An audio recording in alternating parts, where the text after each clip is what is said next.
저는 오늘 또 함께 말씀 전하러 나온 저는 홍대 뉴송 처치 섬기고 있는 남빈 목사입니다. 반갑습니다. 네. 네.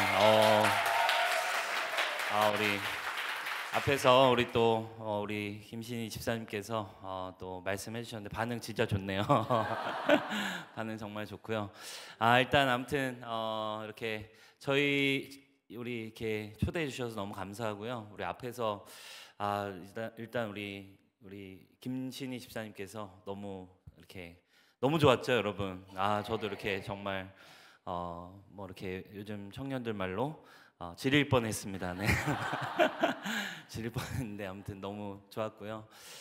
너무 은혜로운 시간, 사실 진짜 뭐 더 이상 뭐 말씀 필요 없을 만큼 너무 은혜로운 시간 주셔서 감사하고, 또 이렇게 함께 왔는데 우리 또 여기 춘천에 제가 오랜만에 왔습니다. 제가 거의 한 20년 만에 이제 온 것 같은데, 이제 군 입대를 제가 춘천에서 했거든요.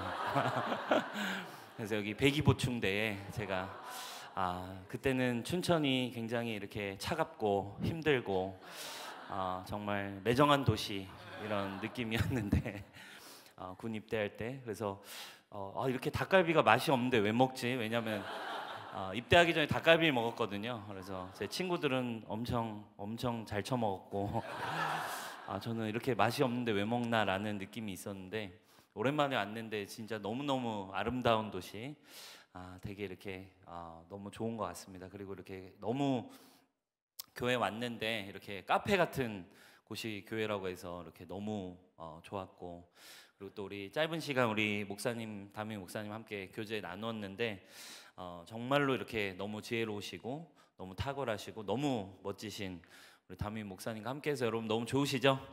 네. 그래서 저도 짧은 시간 이렇게 교제했지만 너무너무 이렇게 젊은 목회자로서 목회를 좀 배울 수 있는 정말 그런 시간이 됐습니다.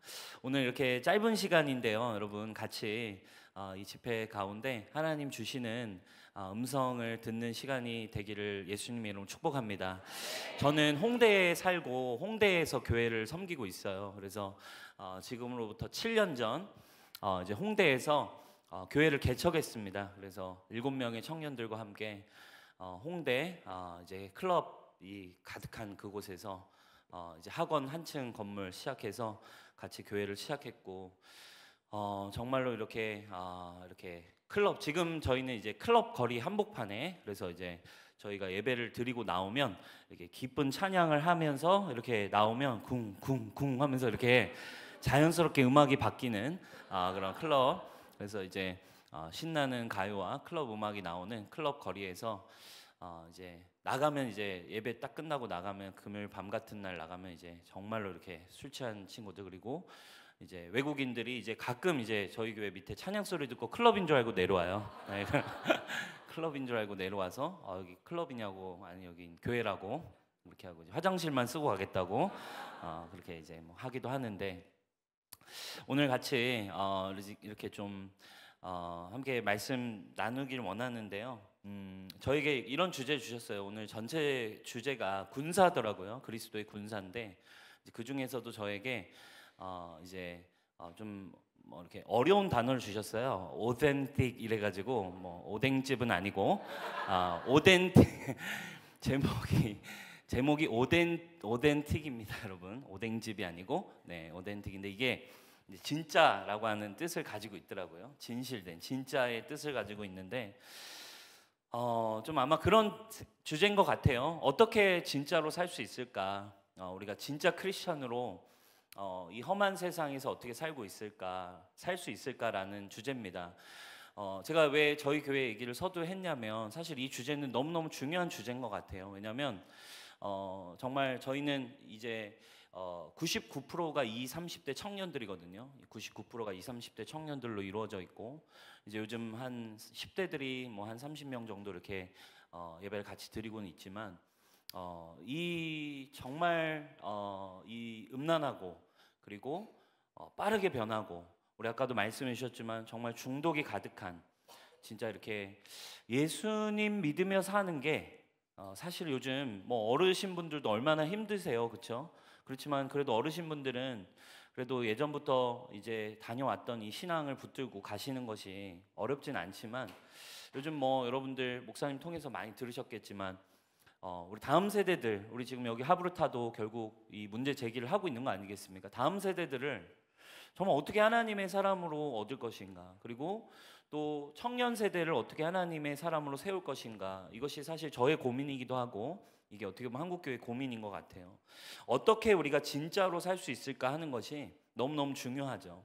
그러니까 어떻게 진짜로 사는가 하는 것은요, 내가 진짜 누구인가를 자기 스스로 알 때 가능한 것 같아요.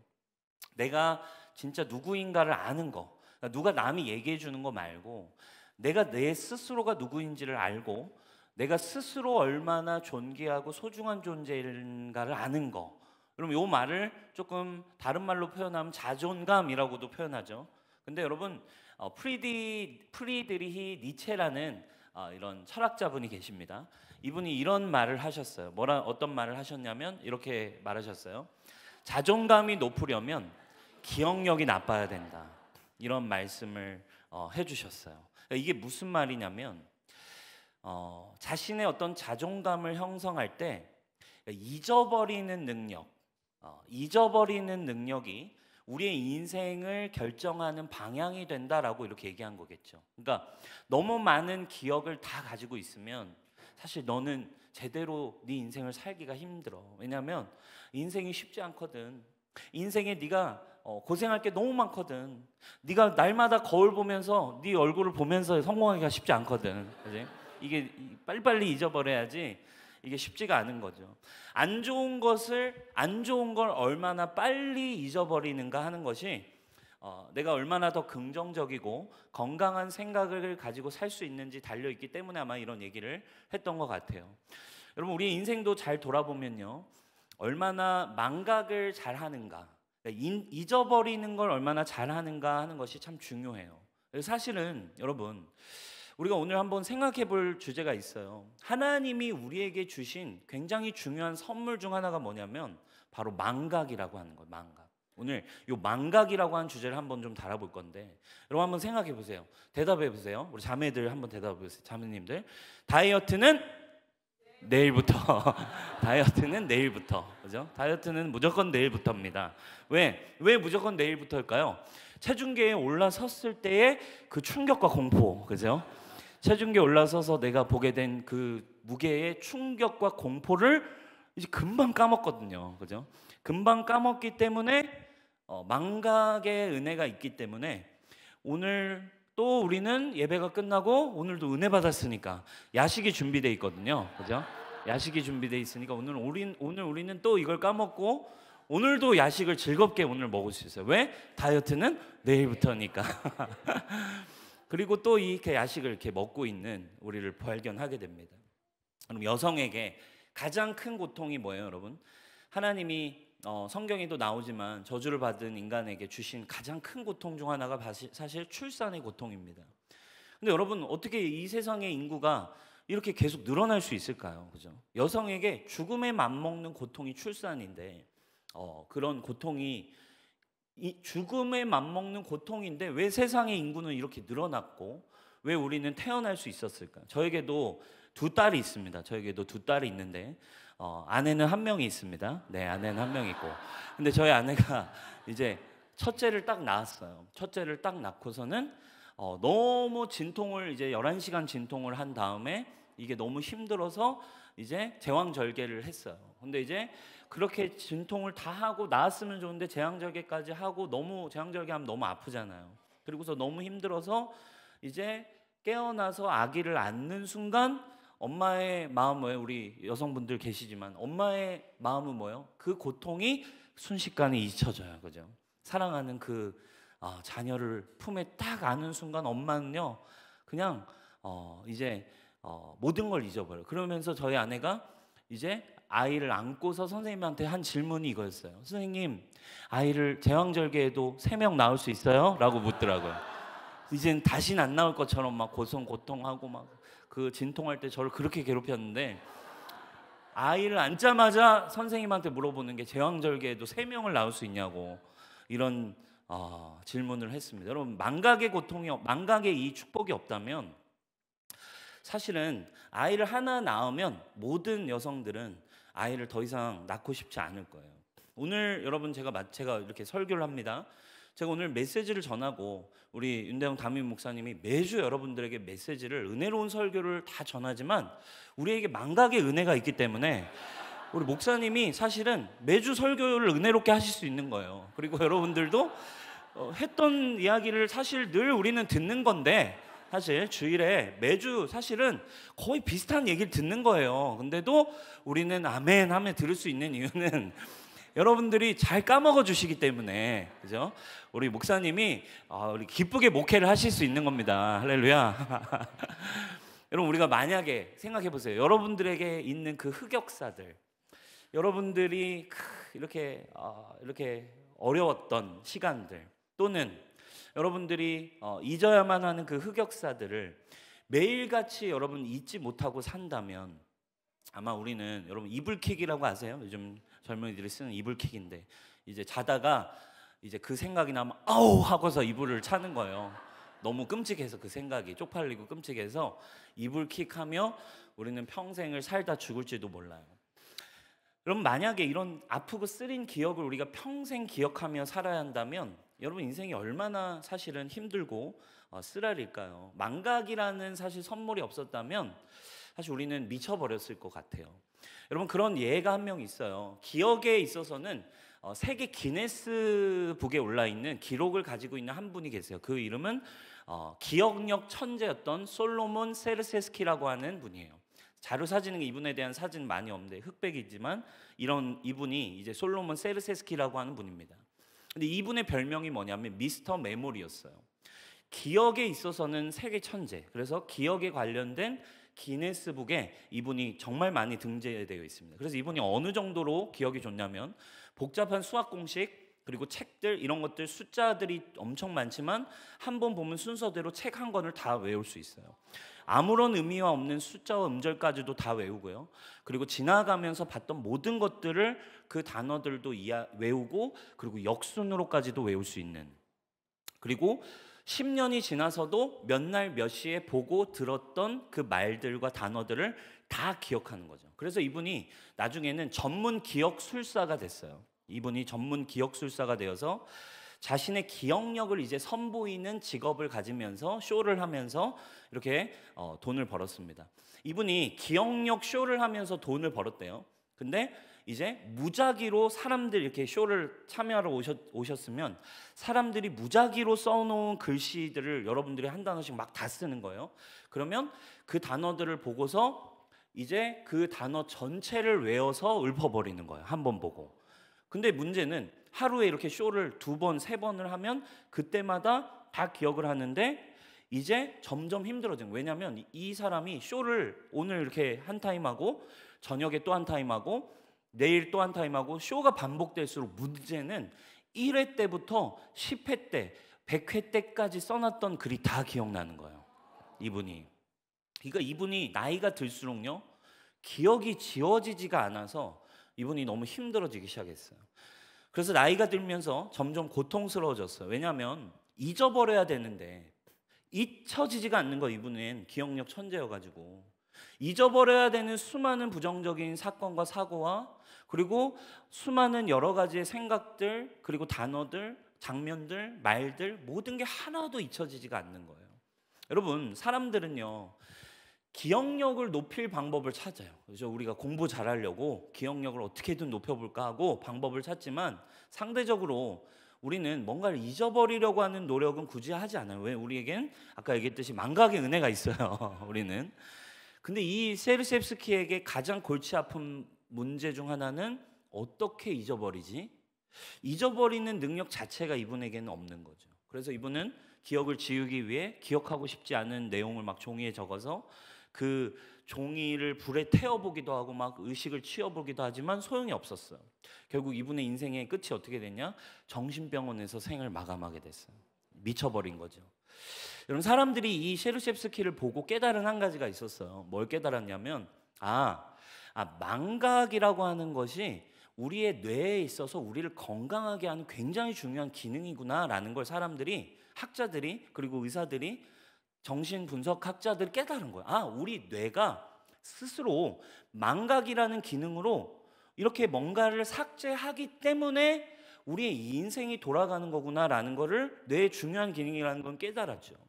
여러분, 기억하는 힘 못지않게 중요한 게 사실은 잊어버릴 수 있는 힘이라는 거예요. 그래서 여러분, 잊어버리는 거 여러분 힘들어하시는 분들 조금 기뻐하시기를 축원합니다. 그죠? 내가 정상이야. 내가 정상적으로 살고 있어. 그죠? 망각하는 힘이 기억하는 힘만큼이나 또 우리에겐 참 중요한 것 같아요. 왜냐하면 여러분, 인생이 그래요. 무엇을, 여기 지금 나와 있죠. 무엇을 기억하는 데서 오는 건강한 에너지보다는 잊지 못해서 오는 파괴적 에너지가 우리를 더 힘들게 하기 때문에 그래요. 그죠? 우리는 감사한 일, 좋은 일들을 기억하는 건요, 우리에게 사실은 뭐 그냥 그런 것 같아. 근데 사람들이 이상하게 너무 나에게 상처를 줬던 거, 나에게 힘들었던 순간을 기억하는 거는 너무 파괴적으로 우리에게 다가온다는 거예요. 왜 그럴까요? 여기 나옵니다. 기억해야 할 것은 잘 잊어버리고 오히려 빨리 잊어야 되는 거는 자꾸 잊지를 못하는, 이게 우리의 비극 아닙니까? 그렇죠? 망각해야 되는 건 가슴에 계속 더 새기고 있어요. 그래서 사람들이 이 세상의 아픔은, 이 세상의 비극은 좀 기억할 것만 더 기억했으면 좋겠는데 빨리 잊어야 될 걸 우리는 잊지 못하는 데서 사실 우리의 인생이 망가지기 시작해요. 누구의 말 한마디, 어린 시절 아버지의 한마디, 어린 시절 누군가의 그 한 번의 그 사건, 누군가의 한 번의 어떤 비극적인 사고와 어떤 그 일들 하나가, 그거 하나가 잊혀지지 않아요. 우리의 인생에 사실 기쁜 일이 없겠습니까? 우리의 인생에 행복했던 일이 없겠어요? 근데 사람은요, 이상해요. 단 한 번의 사고임에도, 단 한 번의 사건이어도, 단 한 번의 어려움이어도 이상하게 그게 잊혀지지 않는 문제 때문에 평생 동안 그의 인생의 모든 정체성이 바뀌어요. 여러분, 우리 드라마 좋아하잖아요. 드라마의 대부분의 주제는 뭐예요? 그의 어린 시절에 만들어졌던 어떤 쓰디쓴 과거, 그죠? 출생의 비밀, 뭐 이런 거 하나가 그의 인생 전체를 만들어가는 게 사실 인생사라는 거예요. 이게 바로 우리의 비극이에요. 근데 여러분, 성경은 이 이유를 분명히 얘기해줘요. 왜 사람은, 아니 기억할 건 너무 많은데 잊지 못해서 우리가 이렇게 죽어가는가? 사람들이, 세상이 왜 이렇게 아픈가? 성경이 이야기해준 한 가지가 있어요. 성경이 말해주는 이 인간의 뭔가 기억장치의 고장의 원인을 성경은 뭐라고 표현해요? 죄라고 표현을 하는 거죠. 왜 우리는 잊어야 되는 걸 잊지 못할까? 왜 우리는 오히려 안 좋은 것만 더 잘 기억을 할까? 이게 뭐 때문이래요? 죄 때문에 그렇대요.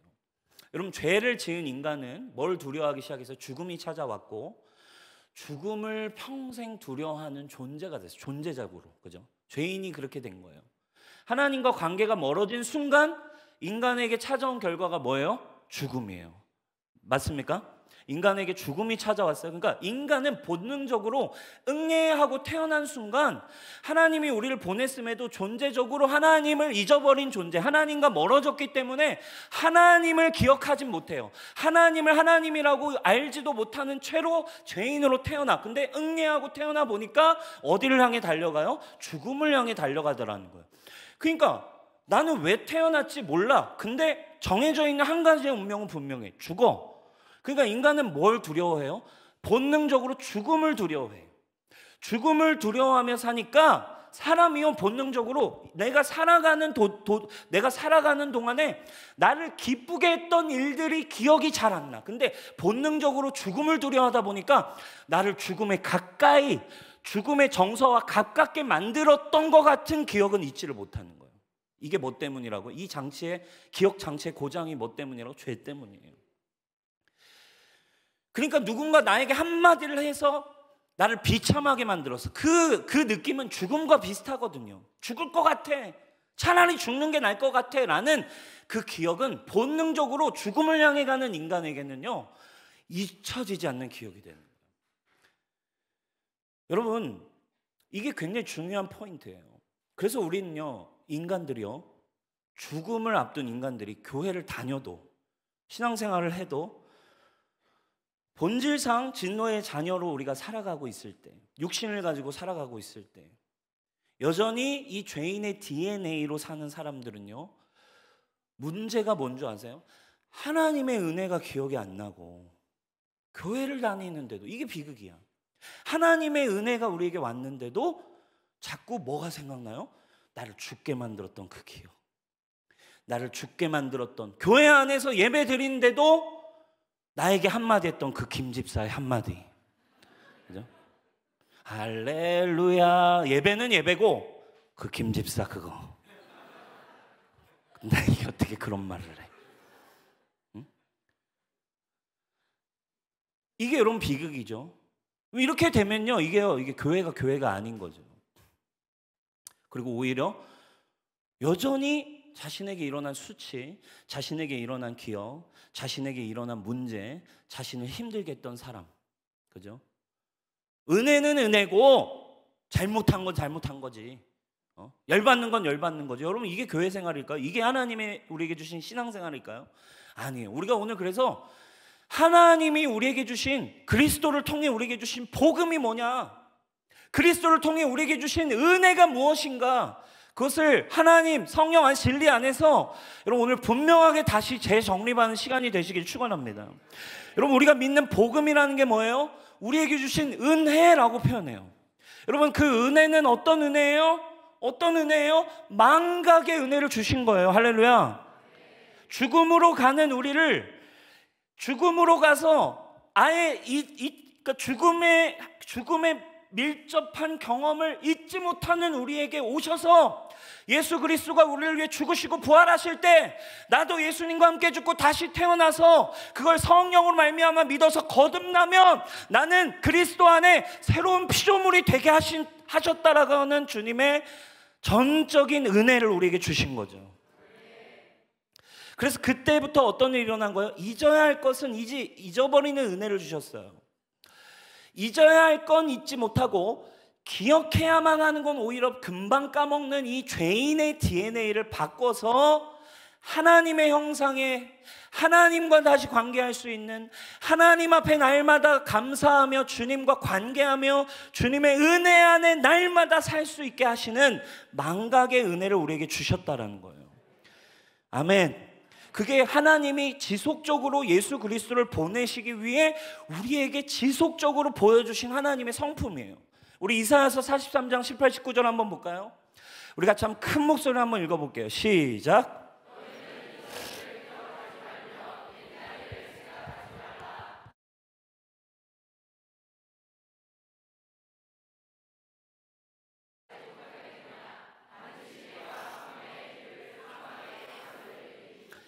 할렐루야. 주님 분명히 얘기하십니다. 아들아, 딸들아, 자녀들아, 너희는 이전 일을 기억하지 마라.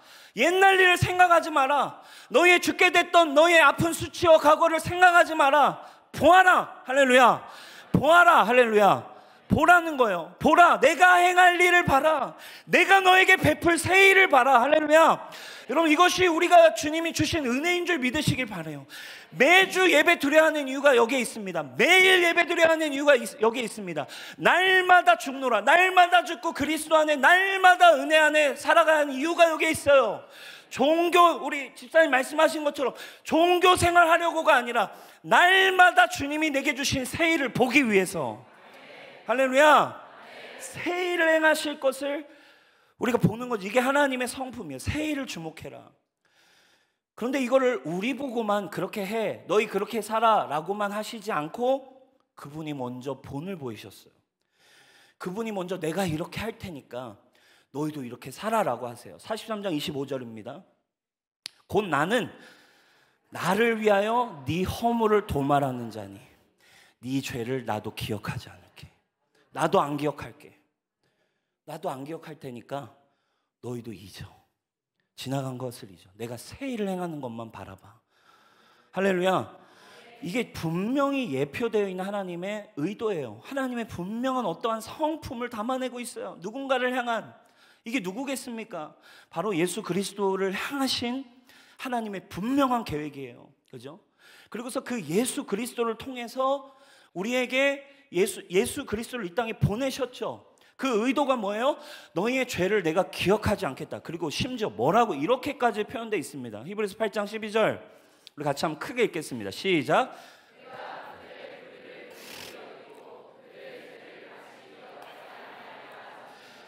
할렐루야.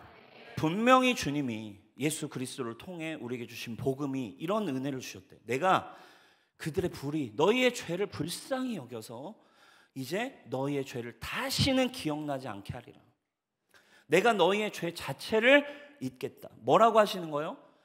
내가 너희 잘 잊어. 근데 내가 먼저 그 일을 행할게. 내가 너희를 어떻게 바라볼 거냐면 내가 너를 한 번도 죄짓지 않은 사람처럼 바라볼게. 여러분 이게 좀 충격적인가요? 주님 하나님이 그리스도를 통해 주시고자 하시는 의도가 분명해요. 여러분 이것이 우리가 신약 성경을 통해 매일 접하는 의라고 하는 단어예요. 의. 그죠? 의라고 하는 단어는 righteousness거든요. 영어로 성경으로 의의 올바름이에요. 인간은 올바를 수 없는데 하나님이 오직 예수 그리스도를 통해 믿는 믿음으로 말미암아 은혜로 우리를 의롭게 하셨대요. 할렐루야. 믿으세요? 믿으십니까? 이 엄청난 사실을 믿으세요 진짜? 근데 그 의가 뭐라는 거예요? 내가 너를 바라볼 건데 앞으로 어떻게 볼 거냐면 나는 너를 한 번도 죄짓지 않은 사람처럼 보는 거야. 이게 주님의 눈임을 여러분 기억하셔야 돼요. 누구 안에서? 전제 조건이 있겠죠. 누구 때문에? 예수 그리스도 때문에. 그분의 보혈 안에서. 할렐루야. 그분이 십자가에서 우리를 위해 대신 흘려 주신 그냥 피가 아니라 값지고 보배로운 그 피에 의해서 보혈의 능력이라는 거예요. 왜 보혈이 예수님 때문에 주님이 우리를 한 번도 죄짓지 않은 사람처럼 바라보신다는 거예요. 그게 보혈의 능력이거든요. 보혈은 부적 같은 미신적인 주문이 아니에요. 우리의 믿음의 대상입니다. 보혈이 왜 능력이 있을까요? 보혈이 하나님을 만족시키기 때문에 그래요. 우리 사진 한번 띄워주세요. 다음 사진은 바로 이게 여러분 무슨 사진이에요? 무슨 그림이에요? 여러분 성경 다 아시죠? 출애굽기 유월절 사건입니다. 자, 유월절을 통해서 하나님은 유월절의 어린 양이신 예수 그리스도를 예표하신 사건이었어요. 그때 죽음이 찾아온 그 모든 애굽 땅 모든 족속 모든 사람에게 죽음의 심판이 찾아올 때 죽음을 면하고 넘어갈 수 있는 주님이 방법을 알려주셨는데 그게 뭐였어요? 유월절 어린 양 1년 된 수컷 양을 잡아서 그 피를 우슬초로 문설주와 문지방에 발라라 라고 하는 거예요. 자, 그러면 이 피를 어디다 바른 거예요? 집 안에 바른 거예요? 집 밖에 바른 거예요? 집 밖에 발랐습니다. 그리고 사람들을 어떻게 하라고 했어요? 너희는 그 안에 다 들어가라. 절대 나오지 마라. 그리고 그 안에서 그 양을 잡아먹어라. 그러면 사랑하는 여러분 한번 보세요. 이 피는 누가 보는 피예요? 내가 보는 거예요? 하나님이 보시는 거예요? 하나님이 보시는 피예요. 피가 왜 소중한 줄 아세요? 왜 피가 능력인 줄 아세요? 피가 하나님이 보시는 기준이에요. 그리고 그 피는 하나님의 충분 조건을 만족시키는 하나님을 만족시키는 능력이 바로 어린 양의 피에 있습니다. 여러분 피를 바르면요 그 주님이 피를 보시고 우리의 어떠함을 보는 게 아니에요. 우리가 일주일 동안 주님 말씀 이만큼 더 읽었습니다. 주님이 일주일 동안 내가 이렇게 더 했습니다가 아니라 주님이 예배에 나올 때 날마다 주님 앞에 설 때 심지어 어떤 연약함과 어떤 아픔 가운데 있다가도 주님 앞에 나와서 예배할 때 우리는 자꾸 얘기하죠. 예배팀들 막 이렇게 얘기하죠. 우리 청소년들 예배팀 하면 맨날 얘기해. 전도사님, 목사님, 저 지금 예배할 상태가 아니에요. 일주일 동안 저 예배할 기분이 아니에요. 제 삶이 이번 주 예배할 기분이 아닙니다. 예배할 상태가 아닙니다. 저 삶이 너무 무너졌습니다. 예배할 상태가 아닙니다. 여러분 이게 예배입니까? 아니라 이거예요. 그러면 예배할 상태는 기준이 뭐냐 이거예요. 일주일 동안 큐티 빼놓지 않고 하면 예배할 상태입니까? 일주일 동안 선을 행하여 예배할 상태입니까? 일주일 동안 내가 정말 착한 일을 더 많이 하고 내가 정말 부모님과 내 가족들과 싸우지 않고 잘 지내면 하나님이 만족하실 만큼의 의의가 됩니까? 아닙니다. 하나님을 유일하게 만족시킬 수 있는 근거는 오직 예수님의 피를 의지하는 거예요. 그걸 우리의 믿음이라고 보시는 거예요. 아멘. 그러니 우리의 예배는 자격과 상황과 삶과 어떠함과 관계없이 매주 나와 드리는 예배는 어떠한 죄인이라도, 어떠한 연약한 자라도, 어떤 경건한 사람이라도 오직 예수 그리스도의 보혈 앞에 무릎 꿇고 주님 한 분만을 높이고 주님 오직 주님의 은혜로 말미암아 내가 나아갑니다. 할렐루야. 이게 우리의 예배가 되길 축원합니다. 피가 만족을 줘요. 하나님의 만족. 피를 보시고 만족하세요. 우리의 어떠함을 보고 만족하지 않으세요. 오직 피, 오직 믿음. 자, 그 다음 또 여러분 사진 보여주세요. 계속해서 주님은 가르쳐주세요. 여러분 아시죠? 언약궤입니다. 자, 이 언약궤에는 세 가지의 물건이 들어있어요. 만나와 아론의 쌍난 지팡이와 그리고 돌판입니다. 이 세 가지는 뭐 시간이 없어서 빨리 설명을 다 드릴 수는 없지만 정리하면 이 세 가지는 뭘 상징하냐면 하나님을 향한 거역과 하나님을 향한 불신의 죄성이 담겨있는 물건들이에요. 이 세 가지 모두 다 하나님을 원망했고 하나님을 불신했고 하나님과의 관계에 인간의 죄성을 그대로 드러냈던 사건이 담긴 물품들이었습니다. 근데 재밌는 주님이 율법을 세팅하시잖아요. 1년에 한 번 대속죄일이라는 것을 주님이 율법을 보면 세팅하세요. 대속죄일은 뭐냐면 저 언약궤가 이제 지성소에 있습니다. 가장 깊은 곳, 아무도 들어갈 수 없는 지성소. 왜? 하나님 거룩하시니까. 죄인과 구별되기 위해 휘장을 주시고 지성소를 나눴어요. 그 안에 하나님의 임재의 상징인 언약궤를 넣었습니다. 근데 하나님이 야, 1년에 한 번은 들어와 라고 하셨어요. 그날은 언제냐면 내가 이스라엘 모든 백성의 죄를 사하는 날이야. 너희 1년에 한 번은 모든 죄를 다 싸그리 모아서 이스라엘 모든 사람들의 죄를 한 번에 용서할 테니까 1년에 한 번 대제사장이 들어와. 그래서 대제사장이 경건하고 준비를 해가지고 지성소에 들어갑니다. 그리고 방울과 이제 끈을 달고 들어가잖아요. 왜? 대제사장도 죄를 지으면 지성소에서 콜깍 죽을 수 있으니까. 경건한 상태로 1년에 한 번 들어갈 때 뭘 가지고 갑니까? 염소의 피를 가지고 들어갑니다. 짐승의 피를 가지고 들어가서 이걸 어떻게 우슬초로 저 언약궤 앞에서 뿌리고 그리고 저 여기 구름 날개라고 하죠. 이 구름 날개 사이에 그 짐승의 피를 뿌립니다. 그러면 어떻게 됩니까? 그때 주님이 그 피를 뿌릴 때 여기를 시은좌라고 표현을 해요.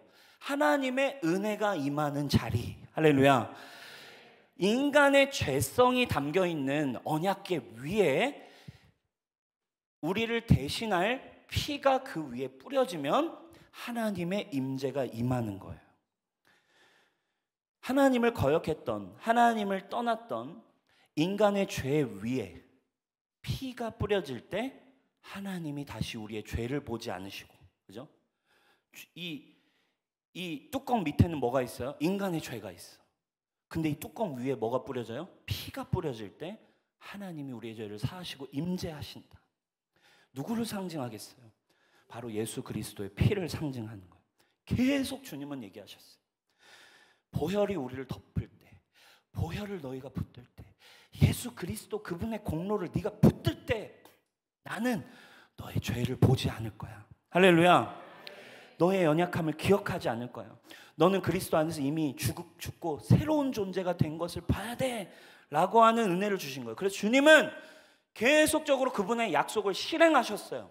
그리스도 안에서 우리의 죄를 본다 안 본다? 안 보시기로 작정하신 줄 믿습니다. 그것이 우리에게 주신 은혜라는 거예요. 그럼 이제 분명해졌어요. 죄를 계속 기억나게 하는 일은 누가 하는 일이에요? 그건 누구의 전공이겠어요? 누구의 성품이겠어요? 바로 사단의 성품이에요. 주님의 은혜 안에 있는데도 보혈을 붙들고 보혈의 능력이 더 일하는 게 아니라 그 김 집사의 말 한마디, 그게 생각나게 하는 거. 예배 드리러 나올 때 내 과거의 그 수치 때문에 너 자격이 있어? 야, 너 지금 예배팀 서려고? 우리 청년들, 너 지금 예배팀 서려고? 지난주에 내가 지금 너 어떻게 살았는지 내가 아는데, 야, 너 가증스럽다. 앞에서 또 손 들고 은혜로운 표정. 너 진짜 구역질 난다. 내가 네 어떻게 살았는지 아는데. 야, 너 일주일 동안 일주일 동안 너 네가 어떻게 살았는지 아는데 너 지금 염치 불구하고 이 예배 자리에 나와? 그 거룩하신 하나님 앞에? 그냥 너는 그냥 예배 나오지도 말고 그냥 그 죄 속에 차라리 사는 게 더 나아. 여러분 청년들이요, 이렇게 사실은 주님을 정말 많이 떠나요. 모태신앙들이요, 대학교 가고 성인이 돼서 경험해본 적, 여러분 한국 문화가 약간 그래요. 굉장히 폐쇄적이고 이 미성년자들이 완전 이거를 이렇게 해놨다가 억제해놨다가 20살 딱 되는 순간요, 한국은요 20살 딱 되는 순간 약간 급식실 튀어나가듯이 그냥 서로 죄를 향해 한번 가보려고. 홍대에 여러분 수능 끝나고 막 연초되면요, 뭐 이제 뭐 막 20대 20살 된 애들 막 술 먹으려고 막 클럽 한번 가보려고 막 난리죠. 그러니까 한국은요, 이 20살이 딱 되는 순간 죄를 향해서 막 여의당하듯이 그동안에 막 못해본 죄 한번 다 지어보겠다. 그럼요, 죄를 짓기 시작하는 그 순간부터 복음을 모르니까, 주님이 우리에게 주신 은혜가 뭔지를 모르니까 점점 뭘 생각나게 해요? 네가 지금 행한 게 뭔데 지금 교회를 와. 중고등학교 때 막 이랬던 애들이요, 대학교 딱 가는 순간 하나님과 멀어져요. 자격이 없다. 나는 어렵다. 그리고 죄가 얼마나 지금 이 청년들의 세대 가운데 이 죄가 얼마나 여러분 지배합니까? 얼마나 지금 막 발달되어 있어요. 그러니까 정신을 못 차립니다. 그럼 누가 일합니까? 교회 와도 은혜가 일하지 않고 하나님의 메시지, 복음이 일하지 않고 사단의 음성만 다 들어요. 계속 흑역사의 이야기, 너의 죄의 이야기를 계속 꺼냅니다. 예배의 자리에 와서도, 교회에 와서도 우리의 존재의 생각을 꺼내게 하는 거, 사단이 하는 일이죠. 그러나 여러분, 오늘 우리 이 집회 가운데 오늘 참석하신 우리 모든 여러분들의 삶 가운데 오늘 한 가지를 여러분 분명히 기억하시기를 축원합니다. 예배에 나올 때 하나님이 우리를 향해 바라보시는 주님의 음성과 주님의 시선을 여러분 분명히 기억하시기를 축원합니다. 예수 그리스도, 하나님께서는 주님의 독생자이신 예수 그리스도 안에서 우리의 죄를 기억지 않기로 결정하신 거예요. 아멘. 뭐하는 자마다 그 예수 그리스도의 피와 그분의 공로를 믿는 자마다, 할렐루야, 이제 기억하지 않겠다. 나는 새로워졌음을 고백하는. 고린도서 5장 17절. 그래서 우리가 이 말씀이 날마다 예배 자리에 우리가 선포해야 될 메시지인 거예요. 뻔뻔하다고요? 너 어떻게 그 삶이 그래도? 사랑하는 여러분, 제가 목사입니다. 제가 목사인데 제가 목사가 됐다고 해서 여러분 죄 안 지을까요? 제가 좀 경건히 산다고 해서 주님 그 거룩하신 그분의 거룩에 제가 의로울 수 있을까? 아닙니다, 여러분. 목사나 예수님 옆에 평생 죄 짓다가 주님 만나는 그 순간 회개한 강도나 평생 큰 죄를 지은 사람이나 그냥 목사로 날마다 매일매일 말씀 앞에 서 있지만 그런데도 제가 여러분 깨끗할 수 있나요? 제가 여러분 한번 얘기해 볼게요. 지금 여기 물이 있습니다. 우리 형제님, 이 물을 좀 드시겠어요? 근데 이 물에 제가 아까 화장실에 가서 한 방울 넣었어요. 근데 깨끗해. 저도 마시잖아요. 근데 깨끗하죠? 보죠? 깨끗하죠? 근데 한 방울 넣었어. 약간 조금 탁한 색이긴 했는데 한 방울 넣었지만 보세요, 이미 깨끗해졌어. 드실래요? 안 드실래요? 왜 안 드세요? 검은 물도 아닌데 왜 안 드세요? 한 방울 들어있어서 안 드시는 거예요? 여러분, 이와 똑같습니다.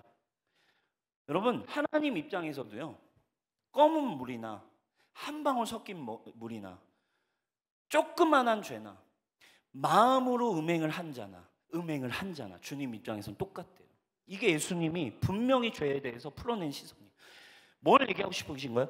니네 바리새인들, 니네가 그냥 율법 지킨다고 의인인 것 같지? 사람을 미워했어? 마음속으로 김 집사 한마디만 했어? 그거 옆에 있는 살인자랑 너랑 똑같아.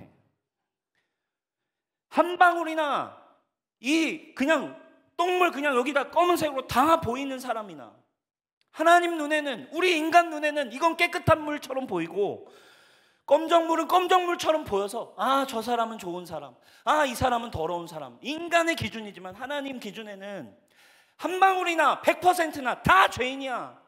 의인은 없나니 하나도 없다. 할렐루야. 그런 인간이 하나님 앞에 설 수 있는 공로 오직 누구에게만 있냐 이거예요. 목사나 연약한 자나 어떤 자나 날마다 이 예배 앞에 설 때에는 오직 우리 한 분 예수 그리스도 앞에서, 주님이 이루신 그 승리 앞에서 꼬꾸라져서 예배하는 거. 주님, 오늘도 나를 오직 주님의 은혜 안에 새롭게 하신 주님의 은혜를 찬양합니다. 자격 없는 나를 한 번도 죄짓지 않은 자처럼 보신다고 하시는 주님의 은혜를 찬양합니다. 그런데 이걸 내 기준으로 잡고 나 정도면 깨끗하지, 나 정도면 깨끗하지. 이런 사람의 특징이 뭔지 아세요? 예배에 감격이 없는 거예요. 예배에 감격이 없어요. 사랑하는 여러분, 개신교의 특징은 뭔지 아세요? 여러분, 천주교는 의식이라도 있어요. 경건한 느낌과 종교적, 청년들이 그래서 좋아한다고요. 불교 가면 하면서 떡떡떡떡 하면서 이런 뭔가 이렇게 경건해진 느낌이라도 있다. 개신교는요, 이 도심 속에 세상 옷 다 입고 세상 음악 똑같이, 교회는요 특징이 세상에서 유행하면 다 가져다가 바로바로 바꾼다고. 그러나 교회에 있어야 될 한 가지가 뭔지 아세요? 어떠한 연약한 자도 오직 예수 그리스도의 은혜 앞에 서는 거. 예배의 감격, 죄인인 나를 오직 예수 그리스도의 공로로 우리를 회복하셨다라고 하는 그 은혜, 그거 하나가 살아있어야. 그 예배의 감격이 노인이냐 아이나 장로나 권사나 목사나 집사나 청년이나 똑같이 우리 주 예수님 앞에서 어린아이와 같이 예배할 수 있는 거. 이게 교회의 파워 아니겠습니까? 그런데 여러분, 오늘날 교회가 예배의 감격을 잃어버리고 있어요. 뭘 잃어버리고 있는 거예요? 하나님의 은혜를 잃어버리는 거예요. 예배에 왔는데도 죄를 기억하며 사는 거예요. 예배에 왔는데도 서로의 문제를 들춰내며 살고 있는 거예요. 예배에 왔는데도 내 자녀를 용서를 못해. 예배에 왔는데도 내 옆에 있는 가족을 이해를 못해. 내 옆에 있는 저 성도 한 사람의 문제를 이해를 못해요. 사랑하는 여러분, 주님의 사랑이 무엇입니까? 우리를 죄 없는 자처럼 바라보는 은혜. 내가 너희를 사랑한 것처럼 너희도 그렇게 살아가라. 할렐루야. 어떻게 가능합니까? 내 힘으로는 안 돼요. 그래서 예수님이 나를 십자가에 못 박아 죽을 때 나의 예차, 나의 육신도 함께 죽게 하셨습니다. 그리고 예수님 살아나실 때 우리도 함께 그 거듭남, 주님의 부활에 참여하여 나도 새로운 피조물이 되었다, 이 말입니다. 아멘. 그래서 우리는 선포하는 거예요. 함께 읽읍시다. 시작. 그런즉 누구든지 그리스도 안에 있으면 보라, 새 것이. 할렐루야. 아까 하나님의 말씀 기억합니까? 보라, 새 일을 행할 것이다. 그 보라가 뭐예요? 보라, 넌 이제 새 것이 되었도다. 여러분, 이것이 하나님 우리에게 그리스도 안에 주신 은혜입니다. 기억하지 않겠다. 날마다 새롭게 살 수 있는 힘, 망각의 은혜를 우리에게 날마다 주셔서 한 번도 죄짓지 않은 자처럼, 의로운 자처럼. 날마다 그럼 연약함 여전히 있잖아요. 그거 어떻게 바라볼 거예요? 이제 그리스도의 은혜를 의지하여서, 믿음으로 의지하여 바라볼 때, 여러분, 여전히 있는 연약함, 수치, 또 날마다 조금씩 섞이고 있는 나의 죄들, 이거 어떻게 하겠습니까? 예배 자리에 담대히 나오셔서 이것을 기도의 땔감으로 쓰시기 바랍니다. 하나님, 제 안에 아직도 이 육신의 연약함이 있습니다.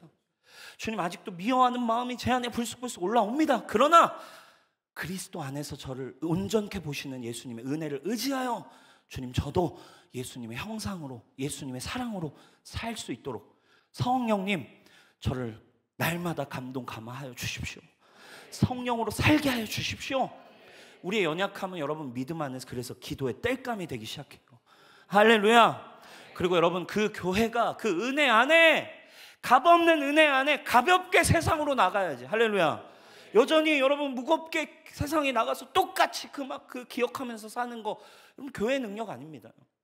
교회의 예배는 오직 그리스도의 피, 하나님 안에서 새로워져서 날마다 새 존재, 새 마음, 새로운 믿음, 새로운 영, 새 마음으로 사랑하는 여러분, 날마다 여러분 세상으로 나아갈 수 있기를 축원합니다. 그러니까 그게 여러분 파워인 거예요. 너는 어떻게 도대체 날마다 그렇게 새로워? 너는 어떻게 날마다 그렇게 웃음이 나와? 김권사 지금 삶이 그렇게 힘든데 어떻게 그렇게 웃을 수 있어? 하나님의 망각의 은혜가 나에게 임할 때 나는 날마다 새롭게 살 수 있는 거예요. 우리 말씀 마무리하겠습니다. 여러분, 진짜 내가 누굴까요? 진짜로 사는 법은 말씀이 이야기하는 내가 나라고 믿는 믿음입니다. 내 경험이나 내 삶이 내가 아니에요. 주님이 보시는 말씀이 말하는 내가 나라고 하는 믿음입니다. 로마서 우리 3장 말씀 한번 볼까요? 24장 24절 25절입니다.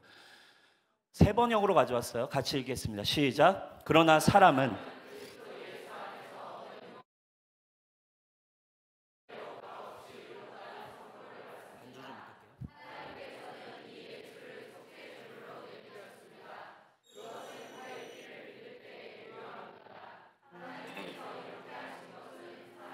이제까지 지은 죄를 너그럽게 보아주심으로써 자기의 의를 나타내시라는 것이었습니다. 할렐루야. 여러분, 얼마나 놀라운 하나님의 선포입니까? 사람은 그리스도 예수 안에 얻는 구원으로 말미암아, 우리 개역개정은 속량이라고 표현했어요. 은혜로운 표현입니다. 속량으로 말미암아 하나님의 은혜로 값없이 의롭다. 너는 죄인이 아니다. 넌 한 번도 죄짓지 않은 자처럼 내가 바라본다. 할렐루야. 여러분, 이 은혜를 가지고 사는 건 어마무시한 거예요. 세상을 정화시키고도 남을 힘이 바로 오직 복음에 있어요. 오직 예수 그리스도에 있는 거예요. 상처 받으셨나요? 여러분, 씻을 수 없는 문제가 있나요? 여러분, 은혜가 필요한 거예요. 근데 우리는 한국교회의 문제가 뭐예요? 은혜 다 받았다고 느껴. 근데 세상 나가서 용서를 못해요. 나를 한 번도 죄짓지 않은 자처럼 바라보신 은혜 안에 나는 새로워진 건데 새로워진 자로 나가질 않으니까 다시 여기 와서는 막 은혜 옷 입었다가 나갈 때 다시 그 죄인의 옷을 입고 나가요. 여러분, 그거 복음 아닙니다. 여기 올 때 오히려 주님 안에서 완전 새로워진 은혜의 옷을, 의의 옷, 값없이 이 피값, 예수님의 피값으로 한 번도 죄짓지 않은 자야, 넌 의인이야 라고 말씀하신 은혜에 붙들고, 아, 나 의인이니까 마음껏 죄지어야지가 아니에요. 새로운 성품으로 나아가는 걸 도전하는 거죠. 또 넘어집니까? 또 넘어지면 상관없어요. 100번이고 1000번이고 10,000번이고. 여러분, 보혈은 영원한 속죄를 우리에게 주시는 주님의 영원한 은혜입니다. 할렐루야. 우리 집사님이 아까 표현한 그 표현이 너무 감동적이었어요. 가장 안전한 곳에 오신 것을 환영합니다. 여러분, 예배는 주님의 은혜 안에 가장 안전한 곳이에요. 나를 보호하는 가장 완벽한 곳입니다.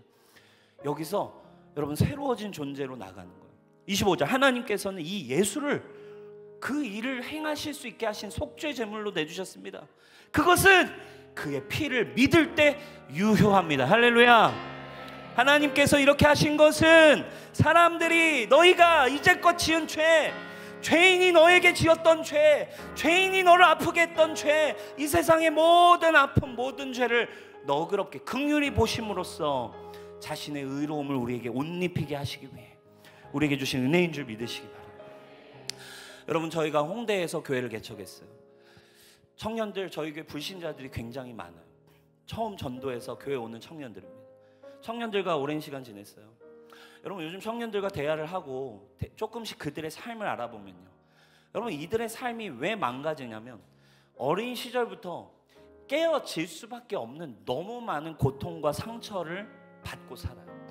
어느 순간부터 한국 사회가 너무 바빠지고 물질주의가 되다 보니까요, 지금 20대 30대들의 특징이 뭐냐면요, 어린 시절 부모님한테 받아야 될 사랑을 못 받았어.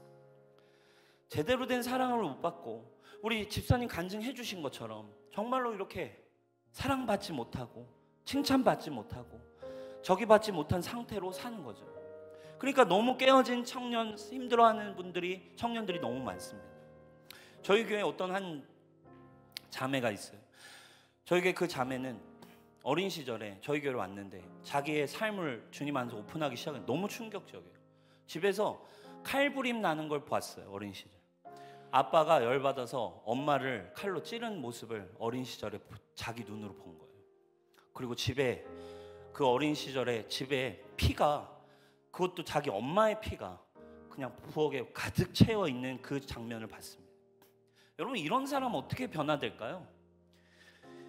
여러분, 이런 청년들 어떻게 변화돼요? 여러분, 요즘 20대 엄마 아빠들 있잖아요. 지금 그러니까 기형적인 엄마 아빠들이 나오고 있거든요. 그죠? 여러분, 뉴스에 나오잖아요. 20대 엄마 아빠들인데요. 요즘 매년 뉴스에 한 번씩 나와요. 2살, 1살, 두 돌 된 아기를 방에다가 우유랑 빵 놔두고 2박 3일간 놀다 와요. 그 2돌도 안 된 애들을 뭐 하라는 거예요? 배고프면 우유 네가 뜯어서 먹고 빵 먹고. 기저귀도 못 갈아요. 똥도 못 가는 애를 2박 3일 동안 두고 가요. 그래서 결국 아기가 죽었잖아요. 그죠? 여러분, 그 상상해봤어요? 그 아기가, 똥도 못 가누는 아기가 혼자 배고파서 빵을 막 끄집어서 이거 깔 수나 있나요? 그러면 며칠 지나서 상한 걸 막 먹고 똥에 비비고 그러다가 죽어간 아이. 근데 우리는 상상이 안 가요. 도대체 엄마 아빠가 어떻게 이런 괴물이 태어났지? 아니, 엄마 아빠인데 어떻게 이런 괴물 같은 존재가 이 한국 사회에 지금 나오고 있는 거야? 우리는 너무 깜짝 놀라요. 아니, 사람이라면 인간의 기본적인 모성애, 부성애라는 게 있는데, 아니 이 사회는 왜 지금 이렇게 고장나고 있지? 왜 그런 줄 아세요? 그들을 대화를 들어보면 그 20대 엄마 아빠도 어린 시절 단 한 번도 사랑다운 사랑을 받아본 적 없이 괴물로 큰 거예요. 부모에게 학대와 사랑이라는 걸 한 번도 받아본 적 없이 부모가 됐기 때문에 사랑이 뭔지를 몰라요. 괴물이 태어난 거예요. 여러분, 지금 이 한국 사회 심각합니다. 여러분, 도대체 어디서부터 바꿀까? 아까 얘기한 집에서 칼부림을 경험한 청년, 가망이 있나요? 교회 몇 번 나온다고 그의 인생이 달라지나요? 어떻게 바뀔 수 있나요? 우리 교회에 어떤 자매가 있어요. 그 자매는 교회에서 교회 오빠들에게 성폭행을 당했어요. 어린 시절 교회 오빠들에게 지속적으로 성폭행을 당했어요. 근데 작은 동네이기 때문에 엄마, 심지어 더 2차 충격. 엄마가 동네 다 아는 오빠들이니까 너만 조용히 하고 있어. 그렇게 망나니처럼 살다가 친구의 전도로, 저희 교회 약간 교회 같지 않으니까 일단 교회 약간 클럽처럼 약간 돼 있거든요. 그래서 그냥 전도해서 왔는데 자기의 삶을 오픈하는데 자기는 사실 교회 다녔습니다. 근데 교회 오빠들에게 성폭행을 당했습니다. 교회 사역자에게 성추행을 당했던 청년. 어린 시절 그냥 엄마의 사랑은 많이 받았는데 학교에 갔는데 학교 친구들에게 왕따 당하고 학폭당하고, 또 자신의 연약함 때문에 우리 청년들 지어왔던 수많은 사슬들, 성중독, 알코올 중독, 마약 중독, 수많은 죄의 지금 이 사슬들, 그럼 어떻게 해결합니까? 그냥 와서 예배 한번 초청해서 그냥 예배 한번 드리고 그냥 주님 이런 종교 생활한다고 여러분 이들의 삶이 바뀔까요? 그 기억이 잊혀질까요? 그의 인생이 새로운 어떤 걸 변화를 기대할 수 있을까요? 그냥 기대할 수 있는 건 결국 이 죄인으로 태어나 죽음을 향해 가는 인생에 그냥 기대할 수 있는 건 돈 좀 버는 거, 그냥 나의 외로움을 채워줄 멋진 남편, 멋진 애인 한번 만나보는 거, 그래서 홍대에 나와서 또 그냥 그런 로망을 꿈꾸면서 그냥 멋진 남자나 만나서 술 먹고 그냥 원나잇이나 하고 이러면서 이렇게밖에 살 수 없다고요. 그럼 어떻게 그 기억을 지울 수 있을까요? 제가 사역하면서 교회를 개척해서 홍대라는 세상의 중심에 이렇게 깨어진 사람들을 만나면서 깨달은 한 가지의 방법은 하나밖에 없었어요. 무엇으로 그 기억을 지울 수 있습니까? 무엇이 그 죄악을 생각나지 않고 새로운 존재로 살게 합니까? 오직 우리를 위해 이 땅에 오신 예수 그리스도 외에는 없어요. 예수님의 보배롭고 존귀한 십자가의 피 외에는 없다 이 말입니다. 할렐루야. 이것이 복음의 능력이 저는 오늘도 이 춘천 땅에 여전히 아픈 기억으로 감추고 살아가고 있는 누군가에게 이 예배에 나오면 살아나는 그 회복을 경험하는, 이전 것을 지나갔으니 보라 새 것이 되었다라고, 너도 새로워질 수 있다고, 너도 새로운 꿈을 꿀 수 있다고, 너의 삶에 하나님의 새 일이 시작되었다라고 모든 사람에게 이야기해 줄 수 있는, 이 춘천 땅에 그 생명을 공급해 줄 수 있는 교회가, 저는 이 교회가 되길 축원합니다. 예배가 살아나길 축원합니다. 어떠한 죄인이라도 이 예배에 와서 살아나길 바랍니다. 성도 간의 연약함을 덮어줄 수 있는 은혜가 시작되어야 합니다. 그렇게 부흥이 시작되면, 은혜가 시작되면 교회는 살아나는 거예요. 저희 교회 그렇게 한 명 한 명 홍대라는 그 클럽 거리에서 세워왔어요. 그렇게 세워가니까요, 술을 먹든 뭘 하든 어떤 사람이든 주님의 은혜 안에서 새로워지고 그들이 이제 복음을 전하는 자가 되고 놀라운 은혜가 우리에게 일어나고 있습니다. 7명으로 시작한 예배가 저희는 지금 450명 예배하고 있어요. 저희는 500명이 들어갈 공간을 홍대에서 찾고 있어요. 다 저기입니다. 저희 교회 한번 와보세요. 저희 교회 예배하면 똑같이 예배합니다. 근데 우리는 미친 듯 예배합니다. 주님의 은혜를 찬양합니다. 어떠한 모습이든 주님이 나를 위해 행하신 주님의 은혜만을 송축합니다. 저희 교회 예배의 특징 뭔지 아세요? 약간 동물들과 함께 예배합니다. 반려견들이 온다는 게 아니에요. 청년들이 막 손 들고 찬양하면 사자도 있고 용도 있고, 손 들면 뒤에 막 무서운 이무기가 막 날 쳐다보고, 근데 막 그 문신만 타투, 막 어떤 애는 막 머리부터 얼굴까지 타투를 해.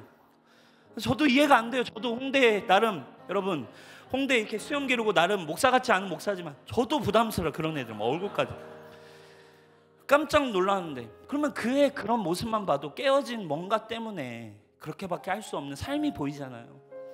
그들에게 누가 필요합니까?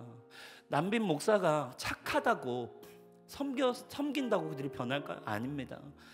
교회에 와서 살아계신, 지금도 살아계신 생명의 주관자이신, 유일한 생명을 공급하시는 예수 그리스도 만나면 변화됩니다. 할렐루야.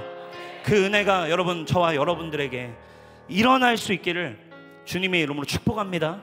새로운 피조물, 새로운 존재. 여러분 한번 생각해 보셨어요? 우리는 날마다 새 날을 맞아요. 왜 그렇게 주님이 디자인하셨을까요? 이상해요. 1년이 지날 때 마치 나무들이 죽은 것 같아요. 근데 너무나 소름 끼치게도 새로운 시즌이 오면 이전에 죽은 것과 관계없이 또 나무들이 이파리를 내고 다시 생명을 일합니다. 여러분, 왜 주님이 1년 12달 365일이라는 사이클을 주셔서 날마다 어둠이 오지만 왜 날마다 해를 뜨게 하셔서 새 날을 주셨을까요? 왜 시즌마다 새 날도 부족해서 새로운 해도 우리에게 허락하셨을까요? 누구를 예표하시는 거예요? 바로 예수 그리스도 안에서 너는 날마다 새로워질 수 있다. 은혜 안에서 너는 날마다 새롭다. 그 자연 속에도 우리 예수 그리스도의 은혜를 새겨 놓으셨다 이 말입니다. 눈 뜨실 때 새 날입니까? 오늘도 지독한 하루 아닙니다. 주님의 은혜 안에 주님 새 마음을 주십시오. 그리스도 안에 새롭게 살림 성령님 나에게 주셔서 하나님의 나라 이루게 하여 주시옵소서.